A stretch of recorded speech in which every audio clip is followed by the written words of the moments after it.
안녕하세요. 저는 서울 근교에 살고 있는 애청자입니다. 저는 오늘 제가 겪었던 기가 막힌 이야기를 들려드리고자 용기를 내 사연을 쓰게 되었는데요. 어렵게 용기를 내 사연을 보내니 끝까지 함께 해주시면 감사하겠습니다. 그러면 이야기 시작해 볼게요. 저와 남편은 결혼한 지 8년 차 되는 부부였어요. 저와 남편 사이엔 아이가 없었는데 자연 임신이 되지 않아 병원에 다니게 되었고 병원에 다녀도 임신이 되지 않아 포기를 한 그런 상태였어요.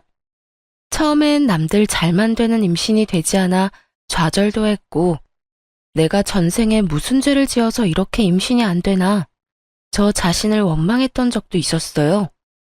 남편도 저도 몸은 건강하다고 하는데 도무지 임신이 되지 않으니 그럴 만도 한 상황이었죠. 그렇게 몇 년을 노력하다 남편이 이렇게 말하더라고요. 여보, 나 너무 힘들다. 이제 포기하자. 포기? 정말 괜찮겠어? 괜찮지 그럼. 난 아기보다 당신이 더 중요해. 난 몸도 몸이지만 당신 보고 있으면 마음이 더 힘들어. 그러니까 이제 그만 포기하자. 병원 같은 거 그만 다녀. 그 주사기도 이제 다 버리고. 알고 있었어요. 저를 위해 남편이 저렇게 말해준다는 것을요. 사실 남자보단 여자가 더 힘든 과정이 분명했고 그런 과정 중에 점점 제가 지쳐가니 그런 저를 위해 남편이 먼저 이야기를 꺼내준 것이었죠. 그런 남편의 뜻을 고맙게 받아들이게 되었고 저흰 그렇게 임신은 포기한 채 살아가게 되었어요.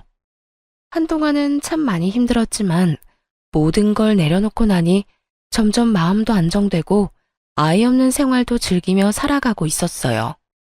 물론 시댁에서 말이 나올 때마다 스트레스를 받는 점은 있긴 했죠. 예, 너희는 아직도 소식이 없니?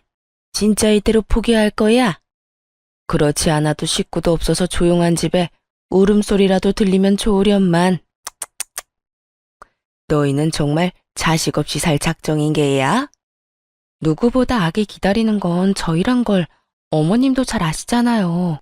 그래서 병원도 오래 다녔는데 그래도 안 되는 걸 어쩌겠어요? 어쩌겠어요? 하고 끝날 문제가 아니지 않니? 이젠 아들도 필요 없으니 딸이라도 하나 낳아줬으면 좋겠단 심정이다. 나만 이러니? 나만 이래? 남들 다 가지는 애가 너희는 왜 그렇게 힘든 거니? 병원에 그렇게 다녔으면 한 번쯤이라도 임신이 될 법도 한데 그것마저도 안 되니 돈은 돈대로 날리고 힘은 힘대로 빠지고. 이게 도대체 뭐 하는 짓이냐고? 어쩔 수 없죠. 노력해도 안 되니 이젠 마음 편히 먹고 기다려보려고요. 너는 속 편해서 좋겠다. 나는 이렇게 애가 타는데 넌 그렇게 속 편해서 좋겠다고.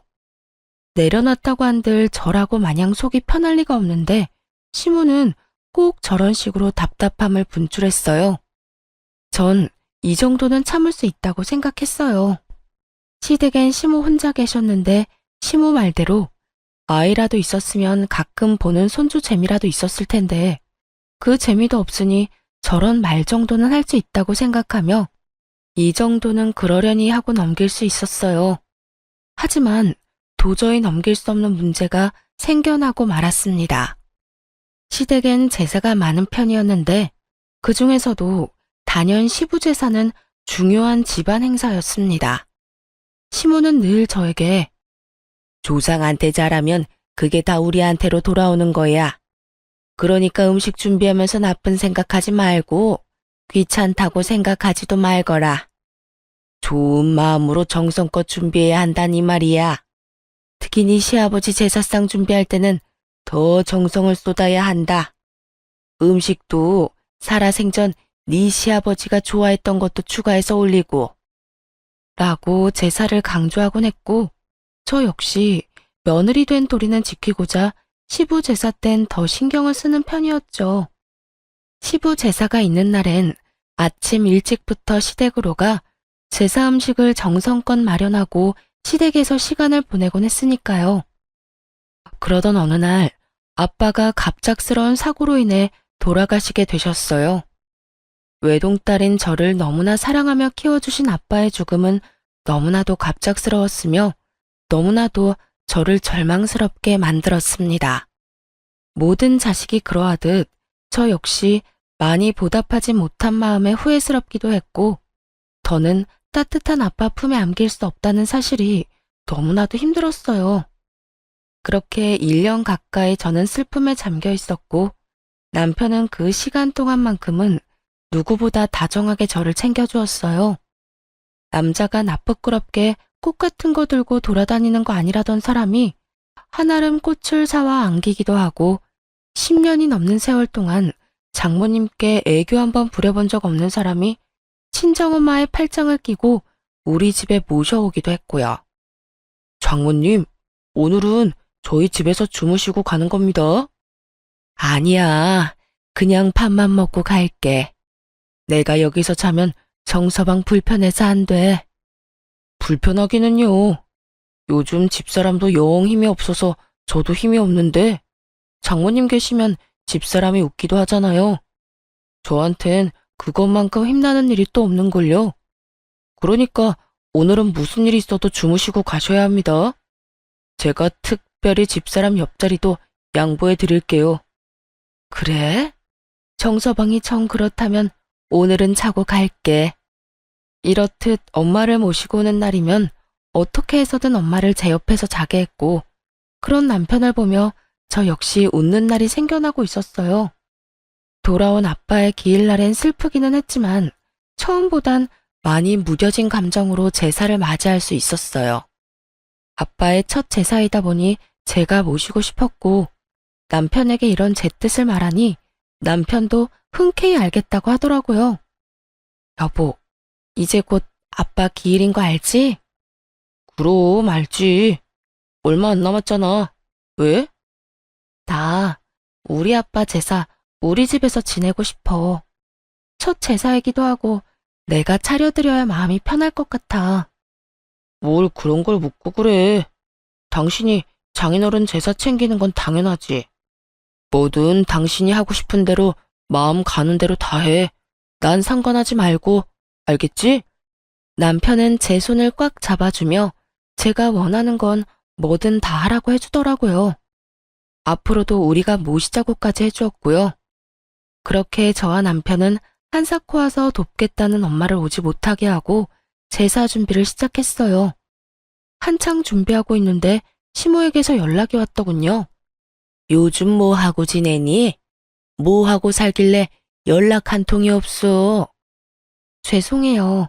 아시다시피 아빠 돌아가시고 제가 정신이 없었어요. 돌아가신 지가 언젠데 언제까지 그러고 있을 거야? 그러고 보니 사돈 돌아가신 게 작년 이맘때 아니니? 네, 오늘이 기일이어서 그렇지 않아도 제사 준비하고 있어요. 전 당연하다 생각했기에 아무렇지 않게 말했는데 시모는 들어선 안 될 말을 들은 사람처럼 화들짝 놀라며 되묻더라고요. 뭐? 뭐를 한다고? 아빠 제사 준비한다고요. 왜 그러세요? 무슨 문제라도 있을까요? 문제가 많지. 네가 왜 그 제사 준비를 해? 너 출가 외인이야. 그런 네가 왜 친정 제사를 지내냐고. 그게 말이 된다고 생각하니? 정작 말 같지도 않은 말을 하는 사람이 누군데 저에게 이딴 말을 하나 싶더라고요. 요즘 같은 세상에 시댁 친정이 어디 있다고 이런 말을 하는지. 거기에다 시댁 제사엔 그렇게 온갖 정성을 쏟으면서 다른 사람도 아닌 친정아빠의 제사를 챙기지도 못하게 하는 시모를 보며 정말 오만정이 떨어진다는 말이 어떤 건지 단번에 알겠더라고요. 전 말도 안 되는 말을 해대는 시모에게 제 감정을 숨기지 않고 표출했어요. 어머님, 저 외동딸이에요. 저 아니면 제사 준비할 사람도 없는데 당연히 제가 해야죠. 제가 시댁 제사는 다 준비하고 지내는데 저희 아빠 제사 하나 못 지내드리는 게 말이 된다고 생각하세요? 시댁은 시댁이고 친정은 친정이야. 네가 우리 집에 시집 온 지가 10년이 훌쩍 넘었는데 그 정도면 넌 이제 친정하고 연을 끊었다고 봐야지. 어찌됐든 난 절대로 싫으니까 당장 다 때려치우거라. 싫은데요. 이건 어머님이 뭐라고 하시든 제 마음대로 할 거니까 이래라 저래라 하지 마세요. 너 기어코 내가 가서 그 상을 다 엎어야 그만할 거야? 시모는 고래고래 고함을 질러댔고 잠자코 옆에서 듣고 있던 남편이 전화기를 가지고 가 한바탕 난리를 부리더라고요. 엄마, 진짜 적당히 좀 해, 적당히. 이 사람이 장인어른 제사상 좀 차리겠다는데 왜 엄마가 하라 말아야? 당연히 이 사람이 해야 하는 일이잖아. 이 사람 아니면 할 사람도 없고. 너 지금 엄마한테 소리쳤니? 어떻게 다른 것도 아니고 네 마누라 편 든다고 엄마한테 소리를 질러? 난 지금 마누라 편 든다고 엄마한테 소리를 지르는 게 아니라 엄마가 잘못된 행동으로 집사람을 괴롭히니까 소리를 지르는 거야. 만약 집사람이 엄마한테 잘못하면 똑같이 할 거고. 그러니까 이런 걸로 트집 잡지 말고 앞으로 그런 말 할 거면 집사람한테 연락도 하지 마세요. 연락도 하지 마? 뭐? 연이라도 끊으란 말이야? 지금 엄마 말이 그렇잖아. 집사람한텐 자식돌이도 하지 말라고 하면서 엄마는 우리한테 자식돌이 하길 바래? 그건 너무 이기적이지 않아? 하여튼 집사람이 장인어른 제사 지내는 거 가지고 이래라 저래라 하지 마. 계속 그러면 우리도 자식돌이 안 해도 된다는 뜻으로 알고 평생 아빠 제사에도 안 갈 거고 엄마가 죽어도 제사상 안 차려드릴 거야. 시모는 화가 많이 난 듯 일방적으로 전화를 끊어버렸고 남편은 전화기를 들고 연신 한숨을 쉬더라고요. 이런 상황이 곤란하기도 피곤하기도 하다는 듯이요. 다시 이런 일로 당신 괴롭히면 참지 말고 할 말 다 해. 내가 다 막아주려고 노력하겠지만 언제 어디서 어떤 말을 듣게 될지 아무도 모르는 일이잖아. 당신도 마냥 참지 말고 할 말은 다 해야 당신이 상처를 덜 받아. 알겠지? 알겠어. 내가 다 막아준다는 말보다 더 든든했고 남편에게 참 고마웠습니다. 그렇게 제사는 무사히 지내게 되었고 엄마는 남편의 손을 붙잡고 덕분에 잘 치를 수 있었다며 고마운 마음을 전했어요. 남편은 그런 엄마의 이부자리까지 펴주며 이런 날은 혼자 주무시면 안 된다고 눕혀드리기까지 했고요. 이런 남편으로 인해 시모에 대한 섭섭함은 사라지고 없었는데 소식을 전해들은 시누이까지 저에게 연락이 와 저를 위로해 주더라고요. 언니, 이야기 들었어요. 많이 서운하고 속상했죠? 언니가 우리 집 제사 지내준 것만 해도 몇 번인데. 처음엔 속상하기도 하고 섭섭하기도 했었는데 오빠가 잘 달래줘서 괜찮아졌어요. 어머님도 앞으로 제사 문제로 아무 말 안 하기로 했고요. 듣는 내가 다 속상하던데 우리 언니는 마음도 좋아. 오빠가 달래준다고 금방 풀리는 거 보면. 어쨌든 나도 엄마한테 한 소리 했으니까 혹시나 마음에 남은 앙금 있으면 풀어요. 괜히 마음에 담아두면 언니만 힘들잖아요. 그냥 다 잊어버려요. 알겠죠? 알겠어요, 아가씨. 걱정해줘서 고마워요. 시누이까지 나서 시모에게 한 소리 했다고 하니 고맙기도 하고 시모가 불쌍하단 생각마저 들 지경이었어요. 그러면서 제 앙금은 시누이가 말했듯 씻은 듯이 날아가기도 했고요. 그렇게 전 다시 활기를 되찾았고 시댁에서도 좋은 소식이 들려오더라고요. 성격도 좋고 평소 저랑 좋게 지내던 시누이의 결혼 소식이었어요. 결혼 상대가 의사라는 말을 들었을 땐 정말 잘된 일이라며 얼마나 기뻐한 줄 모릅니다. 오죽했으면 남편이 자신보다 제가 더 기뻐하는 것 같단 말까지 했으니까요.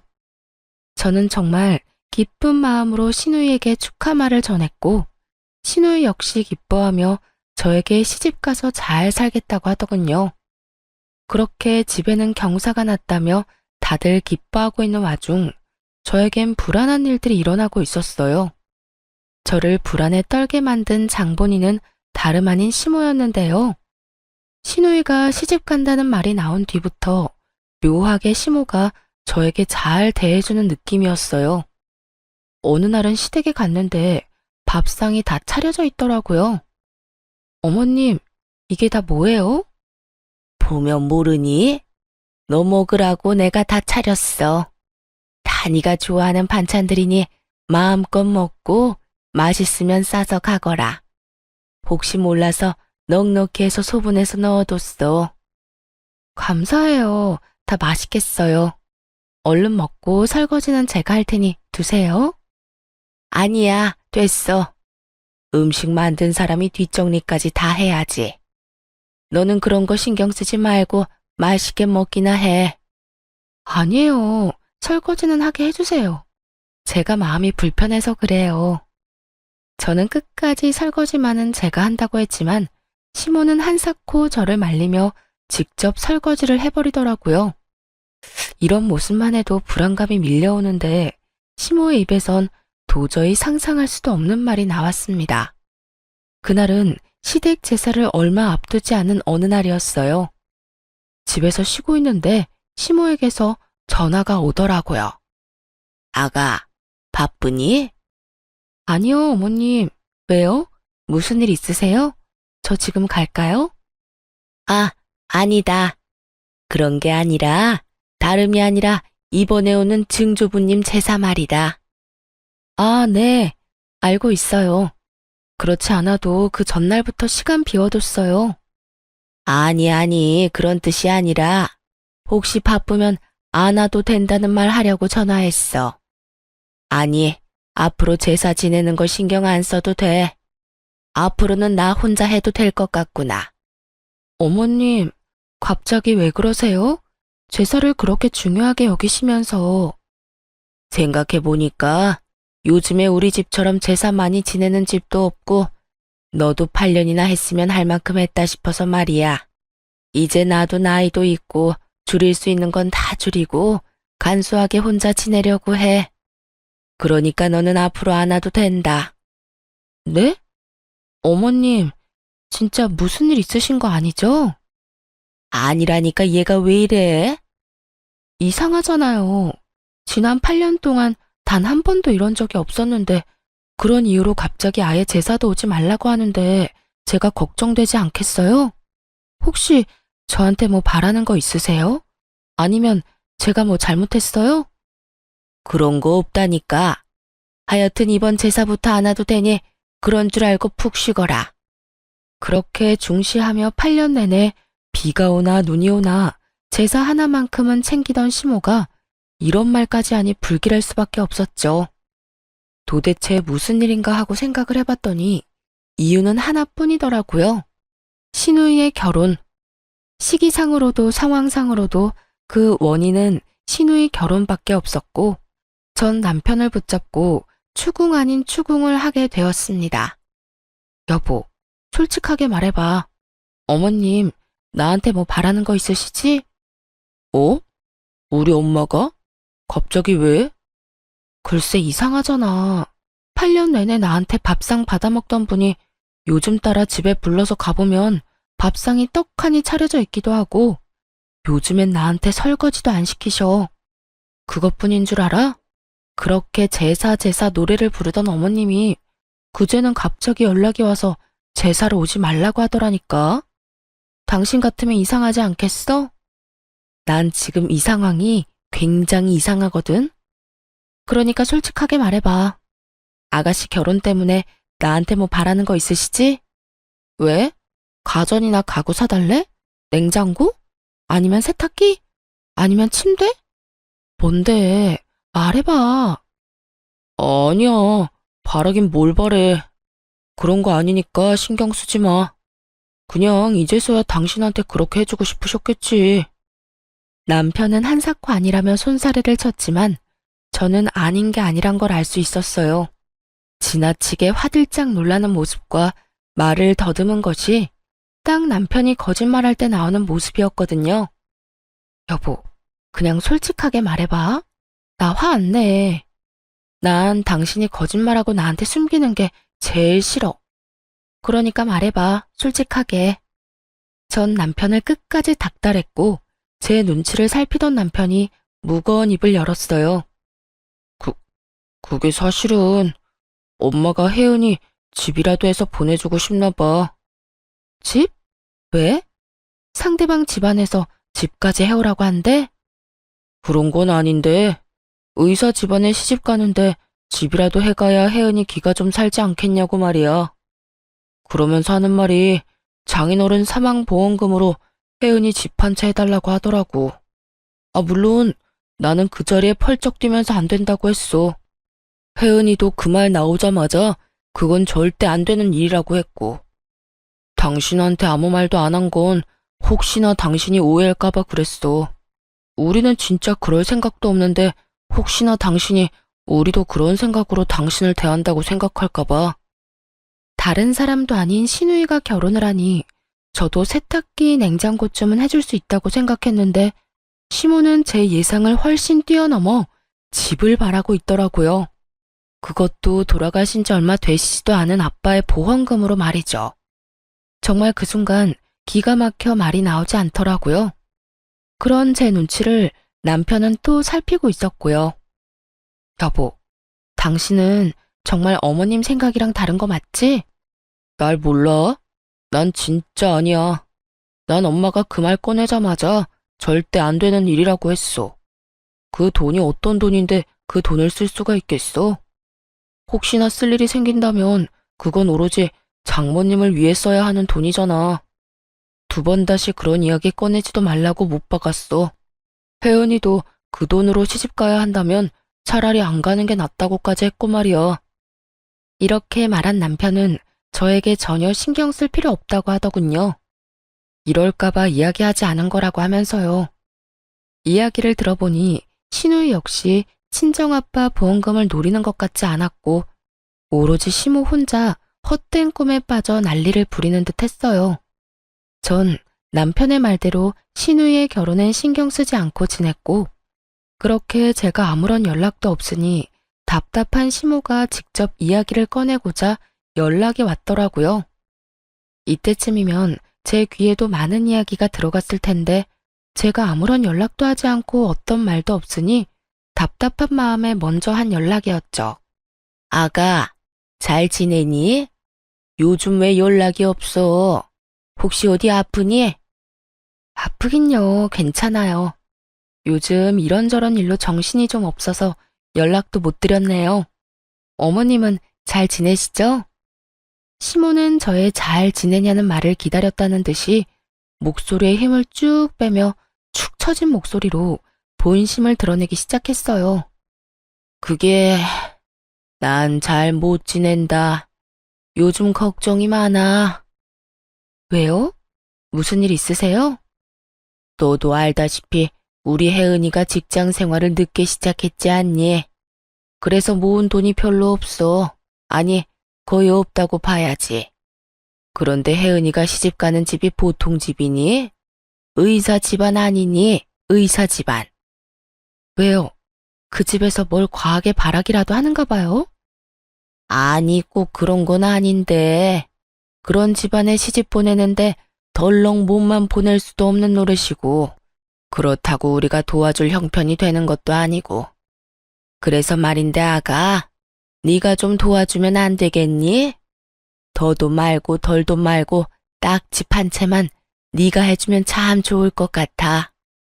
큰 집도 필요 없어. 딱 30평대 아파트면 어떻게 우리 혜은이 기 좀 펴고 살 것 같은데. 어떻게 안 되겠니?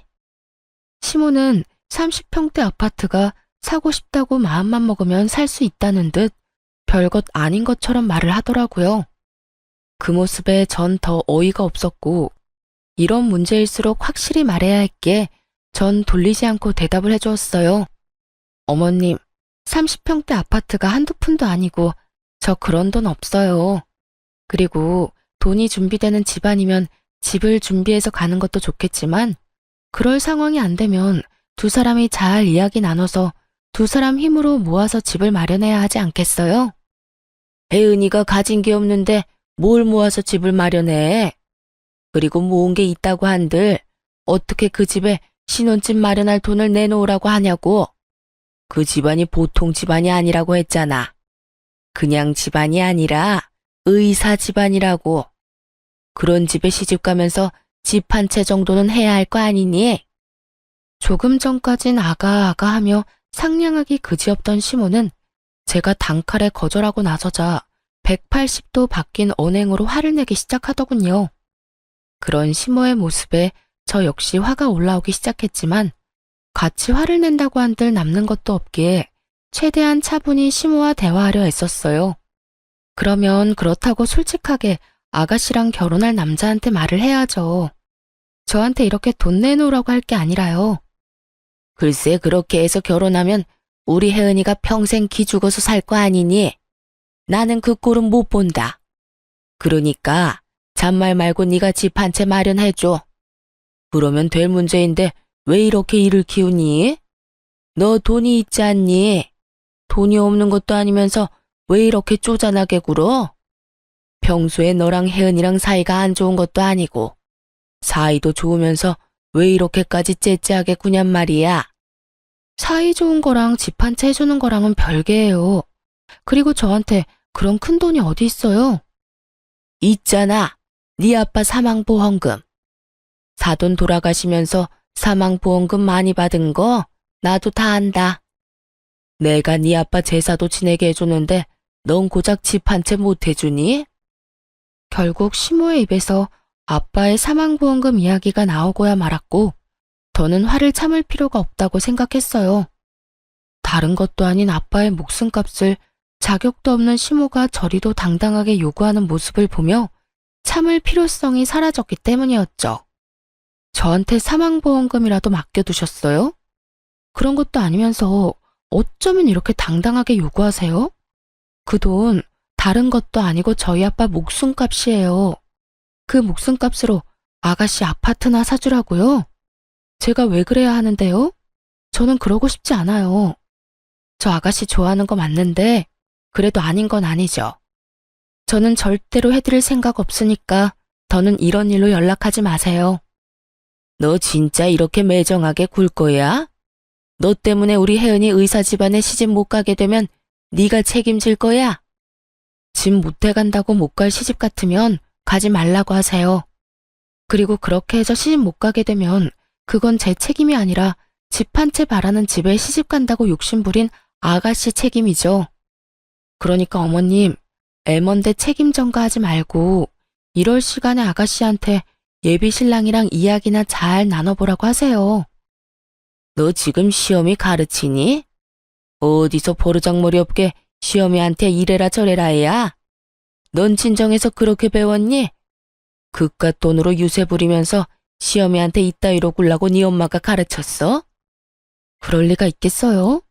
친정에선 이런 것까진 가르치진 않죠. 아니, 가르칠 필요가 없죠. 이런 듣도 보도 못한 요구를 할 거라고 어느 친정엄마가 생각이나 하겠어요? 뭐야? 어머님, 저희 엄마가 이런 사실 알면 저 당장 이혼하라고 할 거예요. 이 경우 없는 상황을 참고 살라고 할 엄마가 어디 있겠어요? 그러니까 저한테 더는 이런 이상한 요구하지 마세요. 전 집을 마련할 돈도 생각도 전혀 없으니까요. 그러면 저 끊을게요. 그렇게 전화를 끊고 나서도 흥분이 가라앉지 않더라고요. 어떻게 감히 아빠 사망보험금을 욕심낼 수 있는 것인지 이해도 되지 않았고요. 그렇게 한참을 씩씩거리고 있으니 어느새 퇴근을 한 남편이 집으로 들어오더라고요. 뭐야? 당신 무슨 일 있어? 화난 표정인데. 어머님, 결국 나한테까지 전화해서 아빠 사망보험금으로 아가씨 30평대 아파트 사주라고 하더라. 당신한테 이야기 듣고 어느 정도 각오하고 있었는데도 막상 직접 들으니까 너무 화가 나서 화시키고 있었어. 뭐? 그게 정말이야? 내가 그렇게 이야기했는데. 아, 진짜 어머님 왜 그러셔? 애도 아니고 무작정 우기는데 내가 진짜 열불나서. 거기에다 내가 계속 안 된다고 하니까 친정까지 들먹이더라? 제사 가지고 서운하게 하더니 이제 돈이야? 왜 그러신데 진짜. 일단 내가 미안해. 엄마가 당신한테까지 전화해서 그럴 줄은 몰랐어. 있어봐. 내가 당신 듣는 데서 확실하게 못 박을게. 남편은 노발대발 화를 내며 바로 시모에게 전화를 걸어 한바탕 쏟아내기 시작했어요. 엄마, 진짜 왜 그래요? 내가 그러지 말랬잖아. 그 돈 엄마가 맡겨놓은 돈 아니라고 했지. 어떻게 엄마가 사돈 사망보험금을 아무렇지도 않게 내놓으라고 할 수가 있어? 그러면 어떻게 하니? 네 동생 파혼이라도 하길 바라는 거야? 엄마한테 이렇게 화낼 게 아니라 이럴 시간에 네 마누라 설득이나 시켜. 이러다 진짜 네 동생 파혼이라도 하는 날엔 이 엄만 화병 나서 못 사니까. 엄마가 화병 나기 전에 내가 화병 나게 생겼다고. 한 번만 더 이런 이야기 꺼냈다간 아무리 엄마라도 나 가만 안 있어. 당장 연이라도 끊어버릴 거라고. 그러니까 그런 줄 아시고 다신 그런 이야기 꺼내지 마세요. 너 이 녀석아. 아무리 그렇다고 한들 어떻게 이 엄마한테 연을 끊자고 해? 내가 오죽했으면 이러겠어? 지나가는 사람 붙잡고 물어봐. 열이면 열, 백이면 백. 다 엄마가 이상하다고. 엄마가 잘못했다고 할 테니까. 하여튼 난 내 뜻 확실하게 전했으니 이젠 엄마가 결정해. 계속 말도 안 되는 요구해서 아들 며느리랑 연 끊고 살아갈지 아니면 우리 보살핌 받으면서 살아갈지. 시모에게 한바탕 쏟아낸 남편은 그래도 화가 풀리지 않는지 이번엔 신우이에게 전화를 걸어 시모가 한 짓을 알려주며 한바탕 쏟아냈어요. 배은아, 오늘 엄마가 네 언니한테 전화해서 너한테 아파트 한 채 사주라고 했다더라. 너 알고 있었어? 아, 뭐? 그게 정말이야? 아, 진짜 엄마 왜 그래? 그 이야긴 그때 끝난 이야기잖아. 그러니까 넌 진짜 그 아파트를 그렇게까지 해서 마련하고 싶어? 그런 거 아니잖아. 넌 그런 생각조차 없는 거잖아. 내가 미쳤어? 다른 돈도 아니고 언니 아빠 사망보험금으로 내가 무슨 자격이 있다고 그 돈을 욕심내? 엄마 진짜 나만 곤란해지게 왜 그래? 너라도 그렇게 생각하니 그나마 다행이네. 일단 나는 절대 안 된다고 했는데 분위기 보니까 엄마 포기 안 할 것 같아. 그러니까 네가 전화 한 통해. 당사자인 네가 전화해서 그건 절대 말도 안 되는 일이라고 똑바로 말해주란 말이야. 알겠어? 응, 알겠어. 내가 말할게. 그렇게 전화를 끊어버린 후 남편과 저는 다신 이런 불미스러운 이야기는 나올 일이 없다고 생각했어요. 시누이가 나섰을 테니 더는 시모가 집집거리지는 않을 거라고 말이죠. 하지만 이 모든 건 저희의 착각이었습니다. 저희와 같은 생각을 가지고 있다고 믿어 의심치 않던 시누이는 다른 모습을 숨기고 있었더군요. 다음날 남편이 출근할 시간에 맞춰 시누이에게 전화가 왔고 그 전화 한 통으로 시누이의 본 모습을 알게 되었어요. 언니, 오빠 출근했어요? 네, 방금 했어요. 왜요? 오빠한테 할 말 있어요? 시누이는 남편이 출근했다는 말을 듣자마자 목소리가 싹 바뀌더니 저에게 따져묻기 시작하더군요. 아니요. 그냥 오빠 있나 없나 확인한 거예요. 언니한테만 하고 싶은 말이 있어서요. 아, 그래요? 무슨 말인데요? 오빠 없으니까 편하게 이야기해요. 언니, 진짜 나 섭섭한 거 알아요? 내가 언니한테 어떻게 했는데 언니가 나한테 이럴 수가 있어요. 아가씨, 다짜고짜 이러지 말고 상황을 똑바로 설명을 해줘야죠. 앞뒤 말 다 자르고 섭섭하다고 하면 내가 무슨 말을 해요? 갑자기 짜증을 내며 섭섭하다고 하는 신우의 말에 답답함을 느낀 저는 언성을 높였고 그런 저에게 신우이는 본심을 드러내며 시모와 한치 다를 바 없는 아주 어이없는 개소리를 뱉어내기 시작했어요. 지금 몰라서 물어요? 언니가 내 신혼집 못 해준다고 그랬다면서요. 돈이 없는 것도 아니고 돈 있는 사람이 너무한 거 아니에요? 보험금도 많이 받았다고 들었는데 아파트 사주고도 남을 거 아니에요. 이게 아가씨 본심이었어요? 절대 아니라고 그렇게 발뺌하더니 결국 아가씨도 어머님이랑 같은 생각이었네요. 네, 맞아요. 내가 다 엄마 시킨 거예요.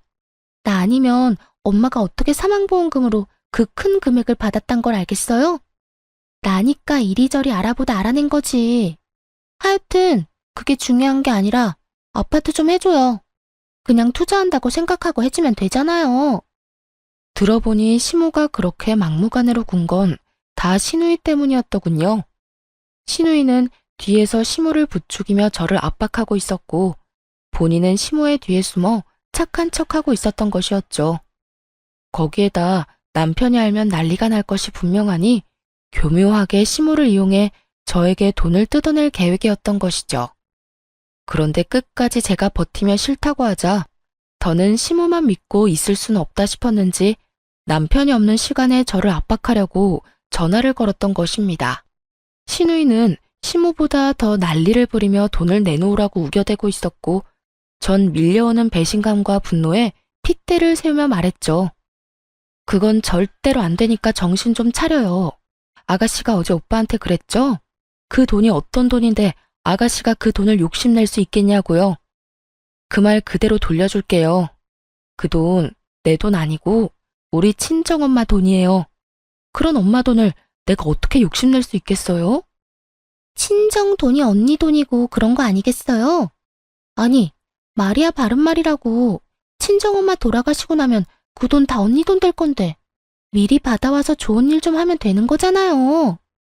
신우이는 결국 하면 안 되는 말까지 짓거리고 있었고 결국 전 신우이에 대한 모든 대우를 내려놓게 되었습니다. 야, 지금 말 다 했어? 친정엄마 돌아가시면 다 내 돈이 된다고? 어떻게 그딴 말을 아무렇지 않게 할 수가 있어? 아무리 돈에 눈이 멀고 의사 남편에 환장했다고 해도 그런 말까지 하는 건 아니지. 왜요? 내가 틀린 말 했어요? 맞잖아요. 언젠간 죽는 게 사람인데 그 돈 쥐고 있어봤자 뭐해요? 필요한 사람 있으면 돕고 하는 거지. 야, 너나 필요하지 난 안 필요해. 내가 안 필요하면 쓸 필요도 없는 돈이고. 그리고 너 우리 친정에 돈 맡겨놨어? 뭐가 이렇게 당당해? 넌 양심도 없어? 양심이요? 가족끼리 무슨 양심 이야기까지 나와요. 이럴 때 돕고 사는 게 가족 아닌가요? 그런 게 가족이면 난 이제 너랑 가족 안 할게. 그간에 정이 있어서 웬만하면 좋은 말로 끝내려고 했더니 도저히 안 되겠네. 다신 나한테 연락도 하지 말고 나한테 뭘 바라지도 마. 가족이라고 생각하지도 말고. 아니 언니, 그렇게 화만 내지 말고 잘 생각해보라고요. 내가 잘 되면 다 좋은 일 아니에요? 그러니까 화만 내고 있을 시간에 친정에 가서 돈 좀 받아오라고요. 아 진짜. 언니 그렇게 안 받는데 진짜 말이 안 통하네? 너야말로 말이 안 통하네. 한국말 모르니? 영어로 해줘? 나 너랑 가족 안 한다고. 그러니까 끊어. 전화를 끊은 후 곧바로 남편에게 전화를 걸어 모든 사실을 알리며 시댁 식구들과 연을 끊고 살겠다고 통보했어요. 제 말을 들은 남편 역시 득달같이 화를 내주며 자신 역시 연을 끊겠다고 했고요. 사실 남편까지 연을 끊겠다고 한 건 놀랍긴 했지만 자신의 가족이 그런 깡패 같은 짓을 하는 이 상황이 참 납득하기 어렵고 가족으로 두기도 싫다고 강하게 말하더군요. 무엇보다 신우이에 대한 배신감이 크다고도 했고요. 그럴만도 했죠. 앞에선 전혀 그렇지 않은 척 자신은 아무것도 모르는 척을 그렇게 했는데 실상은 이 모든 사건을 주동하고 있었으니 저뿐만 아니라 남편의 실망감이 클 수밖에 없었습니다. 그렇게 저희는 연을 끊자고는 했지만 그리 쉽게 단번에 끊어지지는 않더라고요. 저희가 연락을 끊고 찾아가지 않고 지냈지만 시모가 집으로 찾아와 버렸으니까요. 다짜고짜 집으로 찾아온 시모는 화가 잔뜩 난 상태였는데 화가 난 이유를 친절하게도 설명해주기 시작하더군요. 이제 속이 편하니? 이제 속이 편하냐고? 말을 제발 좀 알아들을 수 있게 하세요. 어머님이나 아가씨나 앞뒤 말 잘라먹는 건 어쩌면 그렇게 똑같은지 소름이 다 돋을 지경이네요. 너 때문에 네가 집 안 해줘서 내 딸이 파혼당했단 말이야. 어떻게 책임질 거야? 어떻게 책임질 거냐고. 제가 왜 책임을 져요? 파혼당할 만하니까 파혼당했겠죠. 네가 지금 그게 할 말이야? 무릎 꿇고 빌어도 봐줄까 말까 한데 감히 그따위로 말을 해? 제가 왜 무릎 꿇고 빌어야 해요? 제가 뭘 잘못했는데요? 어머님이랑 연락 끊고 사는 그날 동안 제가 진짜 많이 생각해봤는데 아무리 생각해도 제가 잘못한 건 하나도 없더라고요. 그래서 전 무릎을 꿇을 생각도 없고 어머님이랑 왕래하면서 지낼 생각도 없어요. 그러니까 제발 이 집에서 나가주세요. 뭐라고? 나보고 지금 이 집에서 꺼지란 말이냐? 그까지 돈 좀 있다고 지금 나를 무시하는 게야? 그까지 사망보험금 이젠 나도 싫다. 그 돈 없이 내가 어떻게 해서든 이 결혼시키고야 말 테니까 그때 가서 후회나 하지 마. 네, 후회는 절대 안 할 테니 알아서 다 해보세요. 그리고 제발 이런 일로 찾아오지 마시고요. 시모는 끝까지 저를 노려보다 집으로 돌아갔고 얼마 후에 이상한 소식이 들려오더라고요. 신우이가 결국 결혼하게 되었다는 소식이었죠. 들어보니 시모가 있는 돈 없는 돈 다 끌어모아도 턱없이 모자라 무리한 대출까지 받아 돈을 쥐어주었다고 하더라고요. 그런데 문제는 그 돈을 신우이도 아닌 그 상대방 남자에게 줬다더군요. 전 아무래도 이상해 신우이에게 연락을 걸어 자세히 물었지만 소용없는 짓이었어요. 신우이는 제 말을 들으려 하지도 않았으니까요. 아가씨, 돈 마련했다면서요? 왜요? 내가 잘 될까봐 배 아파서 전화했어요? 걱정되어서 전화했어요. 집 마련할 돈을 왜 그 남자를 줬어요? 그런 건 아가씨가 가지고 있다가 아가씨가 계약금 내고 아가씨가 잔금 치러야죠. 그러지 말고 지금이라도 그 돈 받아와요. 아무리 결혼할 사이라고 해도 그렇게 돈을 주고받는 거 아니에요. 아직 결혼한 사이도 아니잖아요. 진짜 별 참견을 다 하네. 이보세요, 언니. 이제 와서 친한 척 좋은 사람인 척 하면서 다시 들러붙고 싶은가 본데 이미 늦었다고요. 돈은 엄마가 다 마련해줬고 우리 똑똑한 예비신랑이 알아서 다 한다고 했으니까 언니는 괜한 걱정하는 척 하지 말고 연락하지 마세요. 5천만 원짜리 약혼 반지도 해준 사람이라고요. 결혼 반지는 따로 해준다고 했고요. 그러니까 떠난 버스에 손은 들지 말고 언니랑 오빠는 행복하게 사세요. 살면서 힘든 일 있어도 절대 연락하지 말고요. 나 아가씨한테 뭐 바라는 것도 없고 진짜 걱정되어서 하는 말이니까 돈은 꼭 돌려받아요. 꼭 돌려받으라고요. 내가 알아서 한다니까. 나 바쁘니까 끊어요. 이렇듯 신우이는 제 말을 들으려 하지도 않고 있었고 저는 설마 하는 마음으로 그냥 내버려 두기로 했어요. 저는 할 만큼 했고 저렇게 믿어 의심치 않는데 더 나서는 것도 아니라 생각했으니까요. 거기에다 이렇게 하나둘 신경 쓰다간 정말 연을 끊을 수 없을 거라 생각하기도 했고요. 그 뒤로 저는 2번 다시 그쪽으로 신경 쓰지 않고 살았고 남편 역시 마찬가지였어요. 그렇게 한 달쯤 지났을까요? 다시 시댁에서 소식이 들려오더라고요. 그건 바로 신우이의 소식이었는데 결국 결혼이 파토 났다는 소식이었어요. 알고 보니 신우이의 예비신랑은 의사를 사칭하는 사기꾼이었다고 하더군요. 앞서 말했듯이 시모는 사기꾼인 남자를 어떻게 해서든 붙잡아 보려 있는 돈 없는 돈 대출까지 끌어다 돈을 갖다 주었고 사기꾼은 그 돈을 가지고 한동안은 신우이와 결혼 준비를 하는 척하다 하루아침에 사라져버렸다고 하더군요. 신우이가 그렇게 자랑하던 반지 역시 큐빅 반지였고 그 모든 것이 사기였던 것이었죠. 시모는 대출이자를 감당하지 못해 집을 팔았고 신우이도 반쯤 정신이 나가버려 시모가 새로 얻은 단칸방에서 술에 미쳐 살고 있다고 하더군요. 이 모든 소식을 작은 아버님께 들은 남편이 씁쓸한 표정을 지으며 이렇게 말하더군요. 어쩌겠어. 다 자기 무덤 자기가 판 거지. 그러게 그 돈을 왜 사기꾼한테 다 줘버려? 당신이 그렇게까지 말렸으면 그때라도 생각이란 걸 해봤어야지. 내가 그때 좀 더 적극적으로 말렸어야 했었나 봐. 아니, 신고라도 할 걸. 아니다. 사람이라도 붙여볼 걸 그랬어. 됐어. 자책하지 마. 당신은 할 만큼 했어. 그러니까 그런 생각으로 당신 괴롭히지 마. 그래도 어쩔 수 없이 마음이 안 좋네. 나도 속은 쓰리지만 어쩌겠어. 너무 애지중지 키워서 세상 무서운 줄 몰랐는데 이참에 배우는 게 있겠지. 혜은이도 다 큰 성인이고 어른인데 어른답게 잘 이겨낼 거라 생각해. 그러니까 당신도 마음 쓰지 마. 남편이 이렇게 말을 해줘도 한동안은 마음이 편치만은 않았어요. 하지만 저는 최선을 다해 말렸고 그런 저를 무시했던 건 신우이였으니 저는 남편의 말대로 할 만큼 했다고 생각하기로 했습니다. 그 뒤로 거짓골을 한 시모가 집으로 한번 찾아왔는데요. 쫄딱 망한 자신을 구제해달라며 이 집에서 살고 싶다, 뭐 이런 부탁을 하려고 왔더라고요.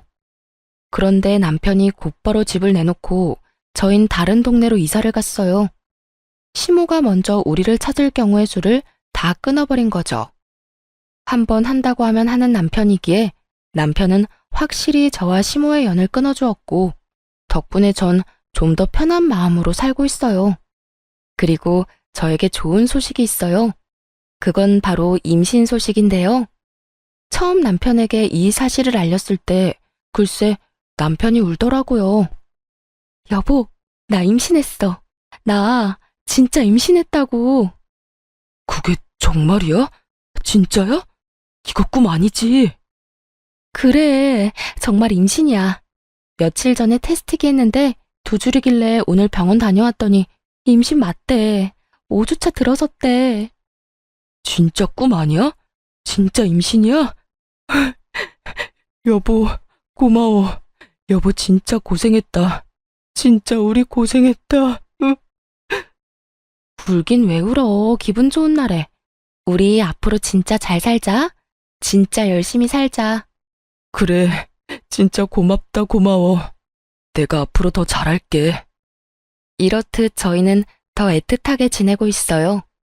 늦은 나이 한 임신이라 뭐든 조심스럽고 때론 두려운 마음도 들지만 오래 기다리고 간절히 바랬던 만큼 그 누구보다 열심히 노력해서 아이와 남편과 함께 잘 살아보려고요. 남편은 오랫동안 바래왔던 승진도 하게 되어 요즘 입꼬리가 내려올 새가 없이 웃고 다니곤 하는데요. 그야말로 겹경사가 생겨 요즘 저희 집엔 행복이 가득 차 있는 상태예요. 이런 행복함을 느낄 때마다 어쩔 수 없이 시모와 시누이가 생각나곤 하는데요. 다시 왕래하고 싶다거나 연락하고 싶어서 생각나는 건 아니고 남편이 걱정되어서 생각이 나는 것 같아요. 엄연히 따지자면 저는 피 한 방울 섞이지 않은 남이지만 남편은 그렇지 않으니까요. 그래서 전 가끔 남편에게 시댁 식구들과 왕래하고 지내고 싶다면 알아서 하라는 말을 하곤 했는데요. 남편은 그때마다 이렇게 말하더라고요. 싫어. 나도 당신만큼 우리 식구들한테 정 떨어졌고 실망도 많이 했어. 그만큼 배신감도 크고 말이야. 혹시나 살면서 이 감정도 무뎌지고 다시 보고 싶어지는 날이 오면 그땐 당신한테 말할게. 우리 가족들 얼굴만 보고 와도 되겠냐고 말이야. 그러니 그때 알겠다고만 해줘. 난 그거면 돼.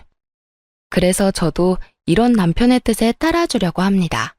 이제 떠나간 시댁을 걱정하지 말고 저희의 품에 찾아올 새로운 가족의 행복을 위해 살아가 보려고요.